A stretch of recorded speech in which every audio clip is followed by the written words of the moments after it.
Major Han woke to the sound of his phone ringing. It was 3 a.m.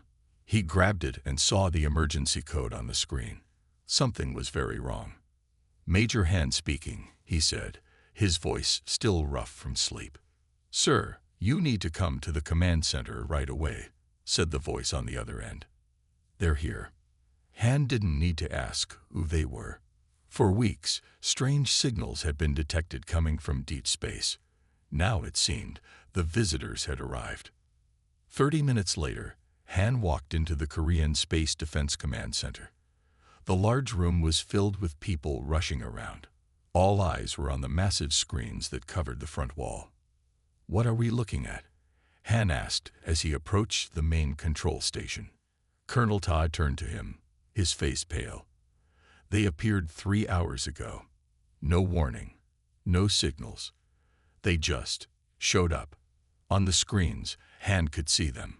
Huge black ships, shaped like crystals, hanging in Earth's orbit. They were beautiful in a strange way, reflecting the stars around them. Han counted 12 of the largest ships and many smaller ones moving between them. "Have they made contact?" Han asked. "No, nothing. That's why we called Dr. Yun." As if on cue, a small woman with short black hair and tired eyes walked up to them. Dr. Yun was the best Sinolinguist in Korea, maybe in the world. If anyone could figure out how to talk with aliens, it was her. "Major Han," she nodded. "I've been trying all known greeting formats. Radio, light patterns, mathematical sequences. They don't respond. Could their technology be too different from ours?" Han asked. Dr. Yun shook her head. "They must be receiving our signals. Their ships are aimed at our major cities. They're watching us. They're just choosing not to answer." A young officer ran up to them, holding a tablet. "Sir, we're getting reports from rural areas. People are missing."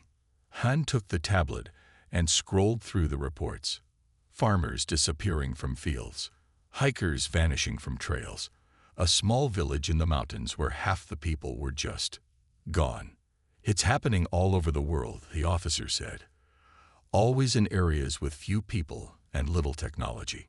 Dr. Yun looked at the dark ships on the screen. "They're studying us, taking samples. Like scientists collecting insects," Han said, a chill running down his spine. Colonel Todd pointed to one of the smaller screens. "We've been tracking their smaller ships. They come down fast, stay for a few minutes, then return to the motherships, always in remote areas." Han turned to Dr. Yun. "We need to communicate with them. Tell them to stop." "I'm trying," she said. "But how do you talk to someone who won't even pick up the phone?" Just then, all the screens in the command center flickered. For a moment, everyone froze. "They're scanning our systems," said one of the tech officers. "They're in our satellites, our networks. Can you block them?" Han asked. "We're trying, but their technology it's like nothing we've seen before." Dr. Yun was staring at a data stream on her tablet. "Major, look at this. I think I know why they're not responding to our communication attempts." Han looked at the complex patterns on her screen. "What am I seeing?" "It's their communication style. They don't use radio waves or light like we do. They use vibrations, complex patterns of movement. It's like they speak in earthquakes and ripples." For the first time, Han felt a spark of hope. "Can you learn to speak their language?" Dr. Yun's face was serious. "I can try, but I need time." Outside the window, the sun was rising. The new day looked normal, beautiful even. But Han knew that nothing would ever be the same again. Humanity was no longer alone, and their visitors didn't seem friendly. "Dr. Yun," he said quietly, "I don't think time is something we have much of anymore." As if to prove his point, alarms began to sound throughout the command center.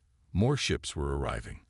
The silent invasion had begun. Dr. Yun hadn't slept in 3 days. Her small office at the Korean Space Defense Command was now her home. The walls were covered with charts, graphs, and pictures of the alien ships, everyone now called the Shadows. "Try this pattern again," she said to her assistant Da, a young man with bright eyes who hadn't left her side since the aliens arrived. Day nodded and sent the new vibration sequence through their equipment. They waited, eyes fixed on their screens. Nothing came back. 6 days, Dr. Yun said, rubbing her tired eyes. 6 days, and they still won't talk to us. Day handed her a cup of coffee. Maybe they can't understand us. They understand. They're just not interested in talking. She pointed to the latest satellite images. Look at their movement patterns. They're studying our military bases, our power plants. They're preparing for something. The door opened, and Major Han walked in. He looked as tired as Dr. Yun felt. Any progress? He asked. Dr. Yun shook her head. We've tried everything I can think of. Radio signals, light patterns, vibration sequences. Nothing works. Major Han's face was grim. The world leaders are getting nervous. There are talks of using weapons. That would be a mistake, Dr. Yun said quickly. Their ships are made of some kind of crystal material that's stronger than anything we've ever seen. Our weapons might not even scratch them. I agree, said Han. But people are scared. More disappearances were reported last night. A whole fishing village in the south is empty now. Day, who had been quiet, suddenly called out, Dr. Yun, look at this. They gathered around his computer. On the screen was a recording from a weather satellite. It showed one of the smaller shadow ships hovering over the ocean. The water below it was moving in strange patterns, like ripples in sand. What are we seeing? Han asked. Dr. Yun's eyes widened. They're communicating with the water, using it to create vibration patterns. That's why they're not responding to our signals. They don't communicate in the way we thought. Day typed quickly on his keyboard. If we analyze these patterns, maybe we can. An alarm blared through the building, cutting him off. Red lights flashed in the hallway. What's happening? Dr. Yun asked as they rushed from her office. The main command center was chaos. Officers ran between stations while screens showed live feeds from around the world. Colonel Taz saw them enter and waved them over. The Moon Research Station has gone dark, he said, pointing to one of the screens. We got this footage before we lost contact. The screen showed the inside of the lunar station. Scientists were backing away from something off-camera. Then dark shapes moved into view, tall figures that seemed to be made of the same crystal material as their ships. They moved smoothly, reaching for the humans with long, thin arms. They're collecting them, Dr. Yun whispered, like specimens. The footage ended as one of the figures turned toward the camera. Major Han's phone rang. His face darkened as he listened. The president has ordered a military response, he said after hanging up. All major nations are launching attacks on the shadow ships in 1 hour. It won't work, Dr. Yun said. We need more time to understand them. Time's up, Han replied. They've moved from studying to taking. The world won't wait any longer. Day was still watching the frozen image of the alien on the screen. What if we're going about this all wrong? He asked quietly. What if it's not about technology but about finding the right frequency? The right way to make them feel our presence. Dr. Yun looked at him with new interest. What are you thinking? Their bodies are like crystal. They communicate through vibrations. What if certain sounds, certain vibrations, affect them physically? Major Han's phone rang again. We need to go. Now. They're calling all military personnel to stations. As they left the command center, Dr. Yun grabbed Dae's arm. Keep working on that idea. It might be our only hope if the attacks fail. Outside, fighter jets were already screaming across the sky, heading toward the huge dark ships that hung silent above them. The first battle for Earth was about to begin. The world's military forces attacked at dawn. Fighter jets filled the sky. Missiles launched from ships and ground bases, all aimed at the dark crystal ships that hung in the sky. Major Han watched from the command center as the first missiles hit the largest shadow ship. Bright flashes lit up the sky. Smoke covered the huge black shape. Then the smoke cleared. The ship was untouched. No damage, someone said, their voice shaking. Not even a scratch. On the screens around them, the same scene played out across the world. Weapons that could destroy entire cities did nothing to the alien vessels. "They're moving," Colonel Ta pointed to the radar screen. The shadow ships were changing position, spreading out over major cities. Dr. Yun grabbed Han's arm. "We need to leave. Now." "What? Why?" "Look at their formation. They're targeting military bases first." As if on cue, alarms screamed through the building. A voice came over the speakers. "Enemy ships approaching. All personnel evacuate immediately." Han grabbed a radio. "This is Major Han. All teams move to emergency exit points. This is not a drill."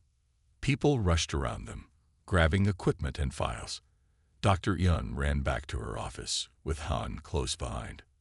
"What are you doing?" he shouted as she filled a bag with data drives and notebooks. "Taking my research. It's our only hope of understanding them." A deep rumble shook the building. Dust fell from the ceiling. "They're here," Han said. "We need to go." They ran through shaking hallways, passing soldiers who were heading in the opposite direction, toward the roof with weapons. "Those men are going to die," Dr. Yun said. Han's face was tight with pain. "They're buying us time." They reached the underground garage where people were piling into vehicles. Han spotted Captain Kim, a military engineer who had been working on new weapon designs. "Kim," Han called. "You got out." Captain Kim nodded. He was loading equipment into a truck. "Just barely. The research lab is gone." Another explosion rocked the building. Chunks of concrete fell from the ceiling. "Get in," Kim shouted, pointing to his truck. They climbed in just as the lights went out. Emergency red lights came on, casting everything in a blood-red glow. "Where's Da?" Dr. Yun suddenly asked, looking around. "My assistant. He was right behind me." Han scanned the garage. "I don't see him." "We have to wait." The ceiling began to crack. "No time," Kim said, starting the engine. "The whole place is coming down." They drove up the exit ramp as the ceiling collapsed behind them. Dr. Yun looked back, her face filled with horror. Outside, the sky was dark with shadow ships. One hovered directly over the command center, a beam of light cutting into the building. Kim drove fast, away from the city, heading toward the mountains. No one spoke. What was there to say? They had thrown everything they had at the aliens, and it had done nothing. After an hour of driving on back roads, Kim pulled into a hidden driveway that led to what looked like an old warehouse. "Where are we?" Han asked. "Old research station," Kim said. "It was shut down years ago. No one knows about it now." Inside, the building was larger than it appeared. Underground levels held labs and living quarters. "I've been preparing," Kim explained, "ever since the ships first appeared." "You knew this would happen?" Dr. Yun asked. "I hoped it wouldn't, but I planned for the worst." Han looked around at the equipment Kim had gathered. "What is all this?" "I was working on sonic weapons," Kim said, "based on Dr. Yun's research about the aliens' vibration communication. I think you were onto something." Dr. Yun walked over to his workbench, examining the devices. "You think we can hurt them with sound?" "Maybe. But we need to know more about how they work, what frequencies affect them." Han walked to a small window and looked out at the mountains around them. In the far distance, he could see smoke rising from the city. Their first battle against the shadows had been a complete defeat. "Then we better figure it out fast," he said, "because I don't think we'll get another chance." 3 days passed in Captain Kim's mountain hideout. Dr. Yun barely slept, working in the small lab with the equipment they had saved. Major Han kept watch on the radio, gathering what little news came through. The news was never good. "They've taken most major cities," Han said, walking into the lab with a cup of coffee for Dr. Yun. "The few messages we get say the same thing. No weapon works against them." Dr. Yun looked up from her microscope. Her eyes were red from lack of sleep. "I need to show you something." She moved aside so Han could look through the microscope. Under the lens was a tiny black shard. "What am I looking at?" Han asked. "It's a piece of them. Captain Kim found it in his coat pocket after our escape. It must have broken off when one of the shadow ships was close to us." Han studied the shard. It looked like black crystal, with strange patterns inside it. "Watch what happens when I do this," Dr. Yun said. She turned on a small speaker near the microscope. A low tone played. Nothing happened. She changed the tone, making it higher. Still nothing. Then she played a different sound, a complex mix of tones. The shard vibrated slightly. "Did you see that?" she asked excitedly. Han nodded. It moved. "Now watch this." She turned a dial, changing the sound slightly. The shard vibrated harder, then cracked. "You broke it," Han said, amazed. Dr. Yun smiled for the first time in days. "Yes, with sound, with the right frequency." Captain Kim entered the lab, carrying tools. "Did you show him?" "Yes, but we need more tests. Different frequencies, different patterns." Kim set down his tools. "I've been working on something too." He led them to another room where he had built what looked like a large speaker. "If we find the right frequency, this could project it far enough to hit one of their ships." For the first time since the invasion began, Han felt a small spark of hope. "How soon can we test it?" "A few days," Kim said. "If we had more help." A loud bang cut him off. Someone was knocking on the metal door that led outside.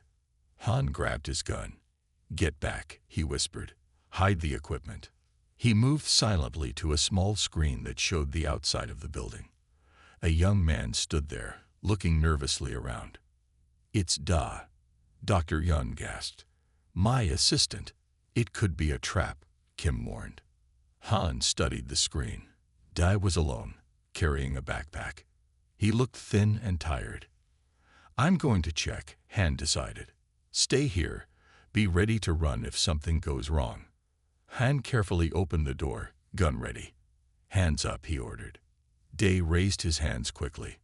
"Major Han, I've been looking everywhere for you."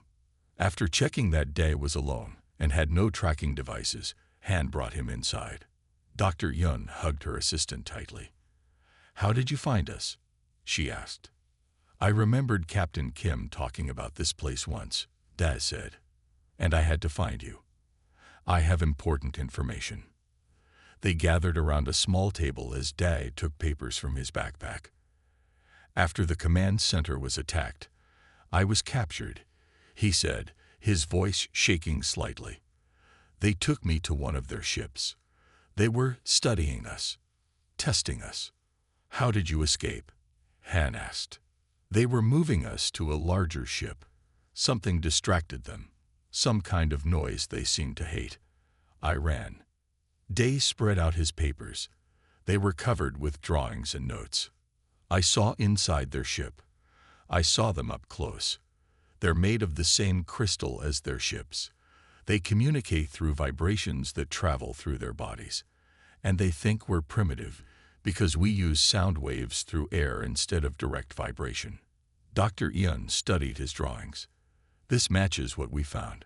Certain sound frequencies could disrupt their physical structure. But there's more," Da said. "They're afraid of something. Something they found in human communication that they don't understand." "What?" Han asked. Da looked at them all. "Emotion. The way our voices change when we feel strongly. They can't understand it, and it confuses their sensors. That's what distracted them when I escaped. Someone was screaming, and it created patterns they couldn't process." Captain Kim's eyes widened. "So sound with emotion might be even more effective as a weapon." "It's possible," Dr. Yun said. "We need to test it." A distant explosion made them all look up. Through the small window, they could see smoke rising from the valley below. The shadows were getting closer. Han looked at the small team. "Then we better work fast." The next morning, Major Han went outside to check the area. The mountain air was cold and fresh. In the distance, he could see smoke rising from several places in the valley. The shadows were getting closer. As he walked around the building, he heard something. Voices, coming from the forest. Han pulled out his gun and moved quietly toward the trees. He crouched behind a rock and waited. 3 people walked into the clearing. A tall woman led the group. Behind her were 2 men carrying bags. They didn't look like soldiers or like they worked for the aliens. "Stop there," Han called out, pointing his gun at them. "Who are you?" The woman raised her hands. "We live here, in the mountains. We saw your lights last night." Han kept his gun ready. "How do I know you're not working with them?" "With those monsters." The woman's face showed anger. "They took half our village. We're hiding, like you." Han studied them carefully. They wore simple clothes, good for mountain living. They looked tired and hungry. "What's your name?" he asked the woman. "Sun," she replied. "I lead what's left of our community." After checking them for weapons or tracking devices, Han brought them inside. Dr. Yun, Captain Kim, and Dae watched the newcomers carefully. "They say they're from a village in the mountains," Han explained. "The shadows took many of their people." Sun looked at the equipment in the lab. "You're military. Scientists." "Yes," Dr. Yun said. "We're trying to find a way to fight the invaders." Sun smiled slightly. "So are we, in our own way." She opened one of the bags her men carried. Inside were simple tools, herbs, and small handmade devices. "What are these?" Captain Kim asked, picking up a horn-like object. "Our warning system," Sun explained. "We use them to call to each other across the valleys. It's how we stay safe." Dr. Yun looked interested. "You use sound to communicate?" "Yes. Our people have done it for hundreds of years. When danger comes, we call to warn others." Sun took the horn and demonstrated, making a low, howling sound. Dr. Yun grabbed a device from her desk. "Make that sound again." Sun repeated the call. Dr. Yun watched her device, then looked up with wide eyes. "The frequency," she said excitedly. "It's close to what we found affects the crystal shard." Captain Kim took the horn, examining it. The shape forces air to vibrate in specific patterns. "Interesting. Do you have more of these?" Dr. Yun asked. Sun nodded. "Everyone in our village has one. We can make more." Dr. Yun turned to her team. "We need to test this." For the next few hours, they recorded the different calls Sun and her people could make with their horns. Each one created unique patterns on Dr. Yun's machines. As the sun began to set, one of Sun's men ran into the lab. "Shadows," he said, breathing hard. "Coming this way." A small ship. They rushed outside. In the darkening sky, they could see one of the small crystal ships moving toward the mountain. "They're searching the area," Major Han said. "Everyone back inside. We need to hide." "No," Sun said firmly. "My people have hidden enough. It's time to fight." Before anyone could stop her, Sun lifted her horn and made a loud, clear call across the valley. The sound echoed off the mountains. From different places in the forest, answering calls came back, each one slightly different, but together creating a strange harmony. "What are you doing?" Han asked, worried. "They'll hear us." "That's the point," Sun said. As the shadow ship came closer, the calls grew louder. More people emerged from the forest, each with their own horn, adding to the sound. The ship slowed, hovering above them. Everyone tensed, waiting for the attack. But then, something amazing happened. The ship jerked to one side, as if pushed by an unseen force. It trembled in the air. The calls grew louder, more unified. The mountain people seemed to know exactly how to blend their voices. The shadow ship shuddered violently, then suddenly turned and flew away, moving faster than they had seen before. "It worked," Dr. Yun whispered, amazed. They ran away. Sun lowered her horn. "Our calls have always protected us from dangers in these mountains. Now they protect us from dangers from the sky." Major Han looked at the mountain people with new respect. I think we just found our weapon. The next few days were busy at the mountain base. Sun brought more of her people to join them. Captain Kim worked with Dr. Yun to study the mountain horns and the calls they made. Look at this, Dr. Yun said, showing Major Han a screen with wave patterns. When one person calls, it creates this pattern. But when many call together, she showed another screen where the waves seem to grow stronger, forming new shapes. They combine, Han said, understanding. Getting stronger. Yes, and with the right pattern, they could break the crystal structure of the shadow ships. Captain Kim entered the lab, carrying a new device.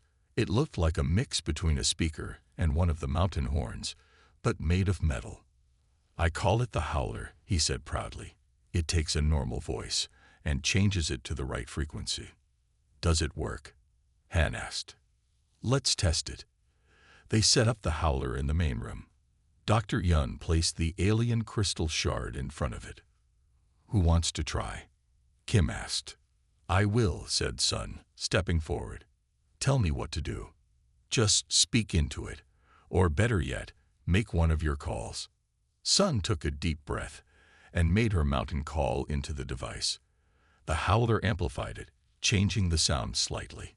The crystal shard vibrated, then cracked into pieces. Everyone cheered. Now we need to make more, Major Han said. Many more. Over the next 2 days, they worked together. Captain Kim and his team built more howlers. Dr. Yun fine-tuned them to create the most damaging frequencies. Major Han trained people how to use them. But they needed more than just technology. They needed the right kind of call. The mountain people's calls work best, Dr. Yun explained to Han. They have emotion in them. They carry meaning. That's what confuses the shadow systems. So Han began working with Sun and her people. They taught the soldiers and scientists how to make the traditional mountain calls. It was harder than it looked. Feel it here, Sun said, touching her stomach. The call must come from deep inside you. It must carry your feelings. Han tried again. His call sounded flat and empty compared to Sun's. What are you thinking about when you call? Sun asked. Tactics. Strategy. The mission, Han replied. Sun shook her head. Think about your home, your family, what you fight for. Han closed his eyes. He thought about his parents in their small house by the sea. He thought about his sister and her children. He thought about his country. This time, when he called, the sound was different. Stronger. Fuller. Sun smiled. That's it. You're learning. By the end of the week, they had 50 howlers and 50 people trained to use them. They practiced calling together, creating a powerful harmony that shattered every test crystal they had. But they needed a real test, a real shadow ship. They're searching the valleys to the west, one of Sun's scouts reported. A big harvester ship. They're taking more people. Major Han looked at Dr. Yun and Captain Kim. Are we ready? Dr. Yun nodded. The technology works. My people are ready. Sun added. We know these mountains. We can set up in the perfect spot to trap them. Han fought for a moment. This was their chance to fight back. But it was also dangerous. If they failed, they would lose their only advantage, surprise. Okay, he decided. We move tonight. Small teams, spread out along the valley here. He pointed to a map. When the ship comes through, we surround it and call together. That night, they moved into position. The moon was bright, lighting the valley below. Everyone carried a howler and took their places behind rocks and trees. They waited in silence. Then, just before dawn, they saw it. A large shadow ship, black against the stars, moving slowly through the valley. It stopped occasionally, sending down beams of light to scan the ground. It was hunting, looking for more humans to take. Han raised his hand, the signal to get ready. Everyone prepared their howlers. The ship moved closer, now directly in the center of their trap. Han dropped his hand. 50 voices called out as one. amplified by the howlers. The sound filled the valley, bouncing off the mountains, growing stronger. The shadow ship stopped suddenly in midair. The first real test of their weapon had begun. The shadow ship hung in the air, caught in the sound of 50 human voices. It shook slightly, like a leaf in the wind. The black crystal surface rippled as if it was made of water, not solid matter. Major Hand kept his hand raised, signaling everyone to continue. The unified howl grew stronger, echoing off the mountains. Cracks appeared on the ship's surface, small at first, then spreading like spider webs across the black crystal. Inside the hidden positions, people were tiring. Some voices started to weaken. The howl began to lose its power. "Don't stop," Sun shouted over the noise. "Think of your homes. Think of your families." Han thought of his parents, his sister, or children. He put all his feelings into his call. Around him, others did the same. The howl grew strong again. The cracks on the ship widened. Suddenly, smaller ships burst from the main vessel. 3 of them, flying erratically, trying to escape. "Focus on the small ones," Han signaled, pointing. Half the group shifted their howlers toward the escaping ships. The effect was immediate. One small ship shuddered, then broke apart, pieces falling to the ground. The second followed quickly after. The third small ship turned and flew straight up, moving faster than they had seen before. It disappeared into the clouds. "One got away," Captain Kim said, lowering his howler. "It doesn't matter," Dr. Yun replied, her voice hoarse from calling. "Look." The main ship was breaking apart. Large chunks of black crystal fell to the valley floor. The remaining structure twisted, then collapsed completely. For a moment, there was silence. Then cheers erupted from the hiding places. People hugged each other, some crying with joy. "We did it," Daz said, his face showing disbelief. "We destroyed a shadow ship." Major Han didn't join the celebration. He was watching the sky.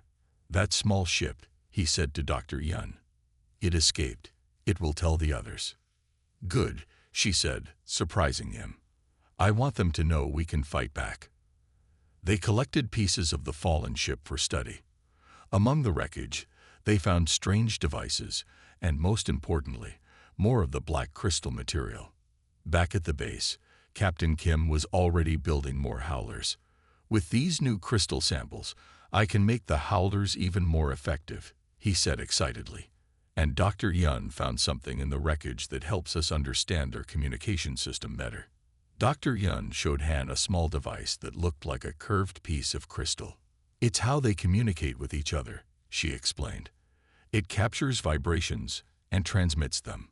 That's how they coordinate their ships." "Can we use it?" Han asked. "Maybe. I'm still studying it. But I think they don't just communicate information. They share feelings, sensations. That's why our emotional calls confuse them so much." A runner entered the room. "Message from the radio," he said breathlessly. "Other resistance groups heard about what we did. They want to know how we destroyed the ship." Han looked at his team. "Tell them we're sending instructions. We need to share this with everyone." For the next 3 days, they sent plans for the howlers to every resistance group they could contact. Captain Kim simplified the design so people could build them with basic parts. Dr. Yun recorded the mountain people's calls and sent those too, with instructions on how to put emotion into them. Reports started coming in from around the country. Other groups were building howlers. Small victories were happening in other areas. Then on the 4th day, a large shadow ship appeared over their mountain. "They found us," Sun said, looking at the sky through the window. "They were going to find us eventually," Han replied. "But now we're ready for them." He gathered everyone in the main room. Over 100 people now, from the military, the mountain villages, and other refugees who had found their way to them. "Today we face a bigger test," he told them. "Today we show them that humans will not be harvested, will not be studied, will not be conquered." He raised his howler. "Today we howl as one pack, and they will learn to fear our sound. Outside, the shadow ship descended toward the mountain base. It was twice the size of the one they had destroyed in the valley. "Get ready," Han said. "Remember what you're fighting for." As one, they stepped outside to face the enemy. The large shadow ship hovered over the mountain base. It was huge, blocking out the sun. Everyone stood outside, howlers ready. "Wait for my signal," Major Han said, watching the ship carefully.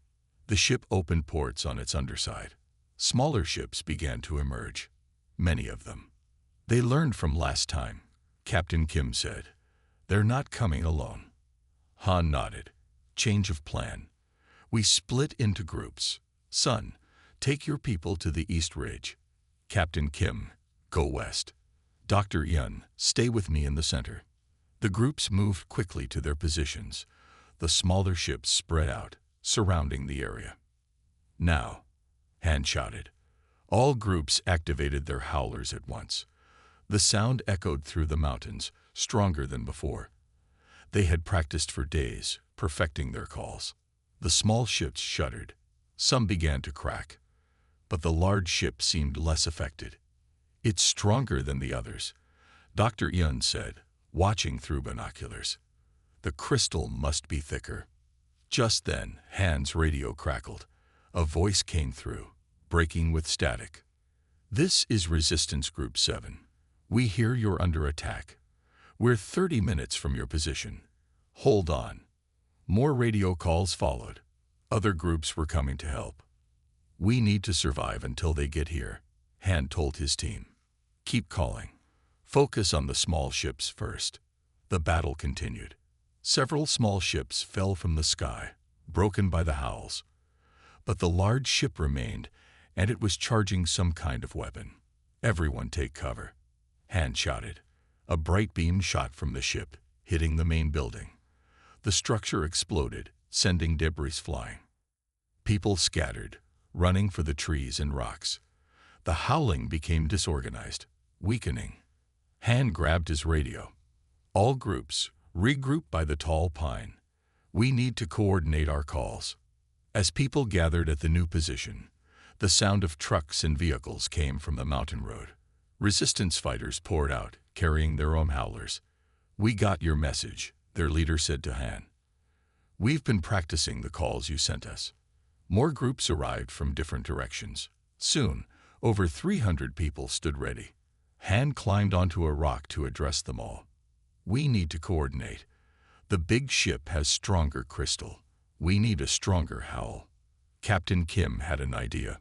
"My amplifiers. We can connect the howlers to them." Quickly, they set up a circle of connected howlers.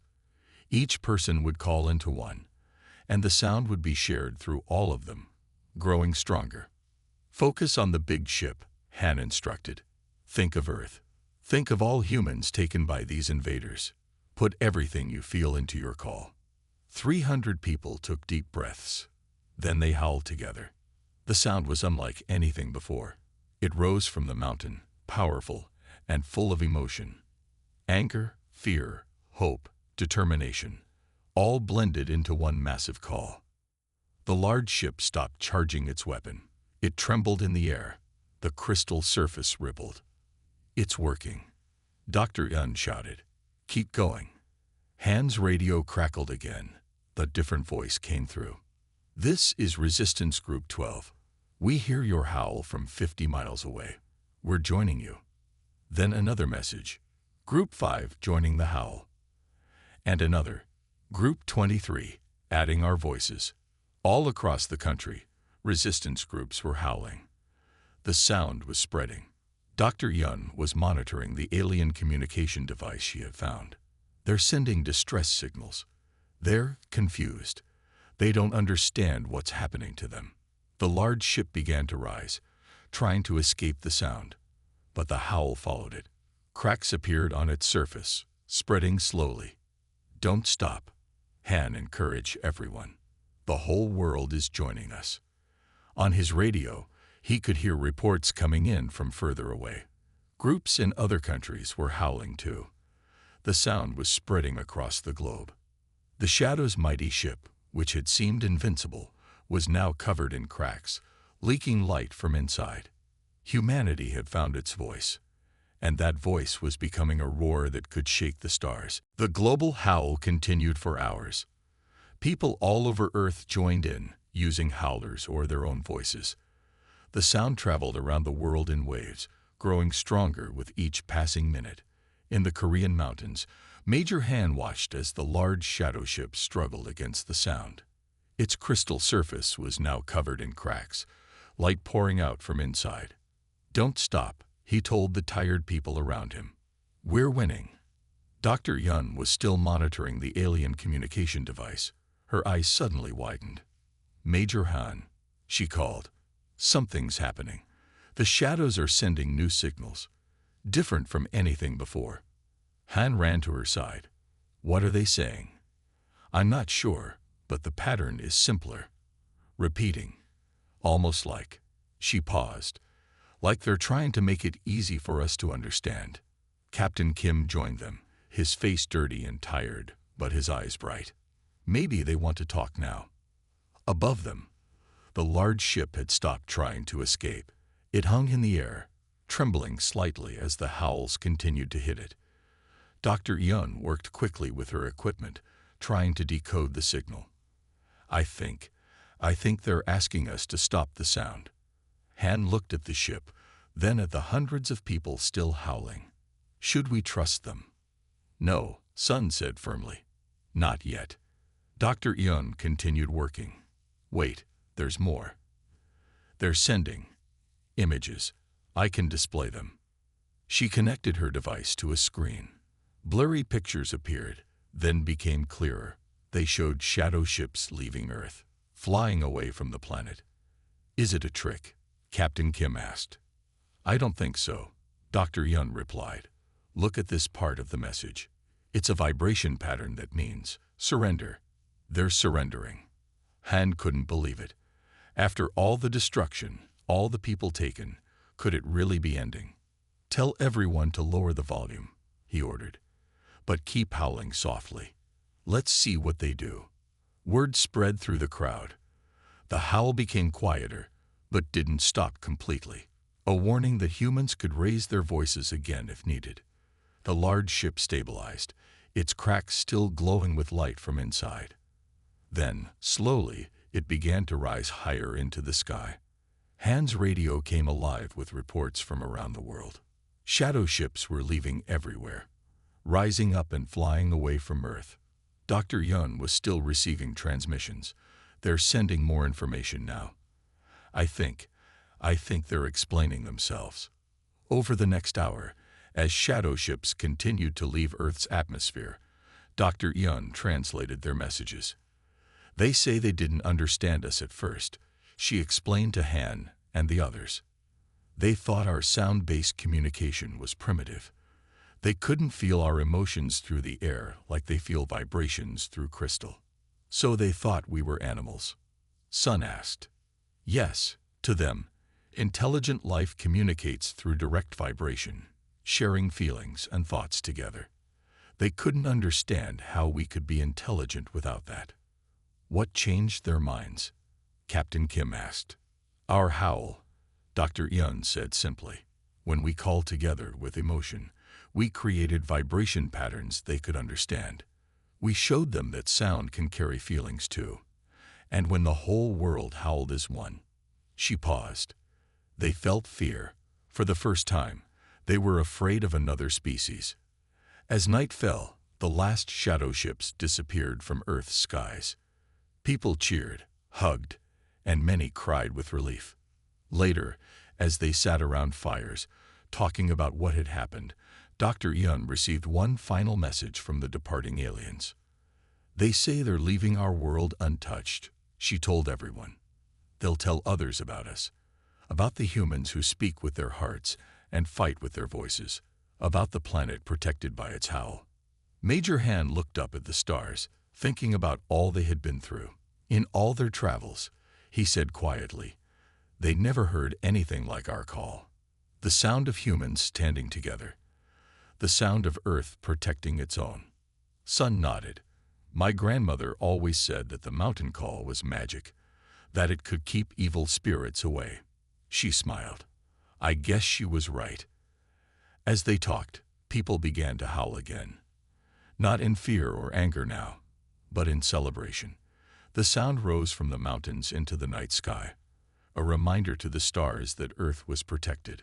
By the time the shadows reached their home world, stories of the human howl had spread throughout their fleet.